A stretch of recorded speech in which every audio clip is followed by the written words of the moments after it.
Indonesia. Dengan jumlah total penduduk sekitar 250 juta jiwa, Indonesia adalah negara berpenduduk terpadat keempat di dunia, setelah Cina, India, dan Amerika Serikat.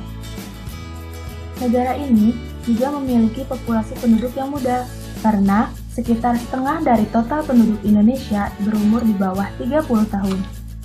Jika kedua faktor tersebut digabungkan, indikasinya adalah Indonesia merupakan negara yang memiliki kekuatan tenaga kerja yang besar, yang akan berkembang menjadi lebih besar lagi ke depannya. Berdasarkan survei yang kami dapatkan, pada tahun 2010, usia tenaga kerja mencapai 116 juta jiwa dengan komposisi jumlah penduduk yang bekerja sebanyak 108 juta jiwa dan jumlah penduduk yang menganggur sebanyak 8 juta jiwa. Dan pada tahun 2014, usia tenaga kerja mencapai 121 juta jiwa dengan komposisi jumlah penduduk yang bekerja sebanyak 114 juta jiwa dan jumlah penduduk yang menganggur sebanyak 7 juta jiwa.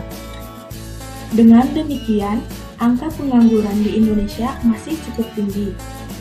Apa itu pengangguran?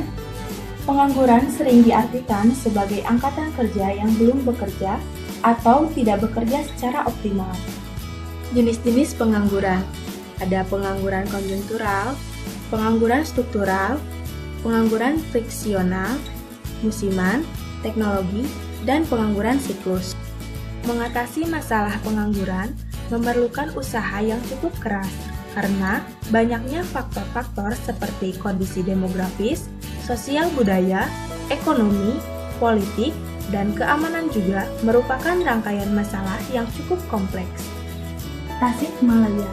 Tasikmalaya merupakan kota bagian dari Provinsi Jawa Barat dan kota yang mendominasi suku Sunda yang paling besar dan paling banyak, dengan luas wilayah sebesar 2.708,81 km persegi atau 270.881 hektar, serta mempunyai penduduk sebesar 1,7 juta jiwa. Potensi yang terdapat di Kabupaten Tasikmalaya amat sangat beraneka ragam, mulai dari potensi sosial budaya, potensi ninglam, potensi tambang, potensi industri kerajinan, dan potensi hasil bumi. Berdasarkan data dari Dinas Sosial Kependudukan Tenaga Kerja Kabupaten Tasikmalaya, terdapat 915.948 orang yang bekerja di berbagai sektor.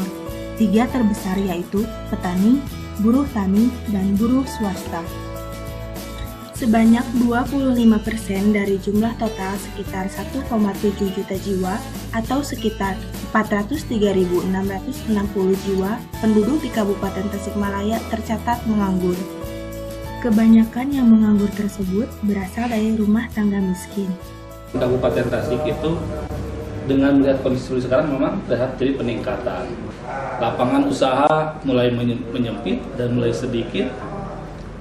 Oleh karena itu perlu ada program-program yang real dari pemerintah setempat agar bisa mengakomodir harapan-harapan masyarakat untuk tersedianya lapangan pekerjaan yang begitu besar, di mana penduduk usia kerja di Kabupaten Tasik sangat besar, dibutuhkan lapangan kerja yang mencukupi. Padahal Tasik itu potensi, segi pertaniannya potensi, perikanannya juga potensi, dan perlu diimbangi dengan peningkatan lapangan usaha kerja tempat lain, misalkan jasa dan manufaktur, yaitu perindustrian. Cara untuk mengatasi atau meminimalisir pengangguran yaitu dengan cara pertama, membuka lapangan pekerjaan yang bersifat padat karya. Kedua, memperbaharui sistem pendidikan agar dapat menghasilkan lulusan yang mandiri dan dapat menyesuaikan dengan kebutuhan dunia kerja. Ketiga, membuat kebijakan yang memberi kemudahan dan intensif bagi para investor sehingga mereka terpacu untuk membuka lapangan usaha.